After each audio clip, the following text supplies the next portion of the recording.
Pengakuan petani ladang ganja di Bromo, tak pernah bertemu polisi hutan. Pengakuan 4 petani ladang ganja di Bromo yang kini menjadi terdakwa di Pengadilan Negeri, PN, Lumajang, Jawa Timur.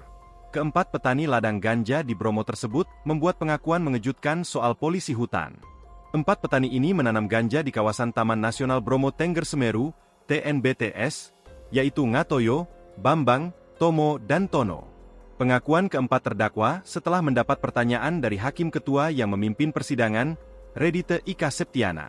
Ketua Majelis Hakim mulanya menanyakan apakah para terdakwa pernah bertemu polisi hutan saat menanam ganja. Pertanyaan itu dilontarkan berdasarkan aktivitas penanaman ganja yang sudah cukup lama. Seorang terdakwa, Bambang, mengaku tak pernah bertemu polisi hutan sama sekali saat melakukan aktivitas penanaman ganja. Ia juga menuturkan, tak ada pintu masuk dari pemukiman warga menuju hutan konservasi. Tidak pernah bertemu polisi hutan, Yang Mulia, tidak ada pintu masuk, ujar Bambang kepada majelis hakim, dikutip dari kompas.com. Selain itu, di sekitaran kawasan hutan juga tak ada rambu larangan masuk yang dipasang. Lokasi tempat penanaman ganja juga berada di hutan konservasi yang jaraknya sekitar 2 km dari pemukiman warga. Download Tribun X sekarang. Menghadirkan lokal menjadi Indonesia.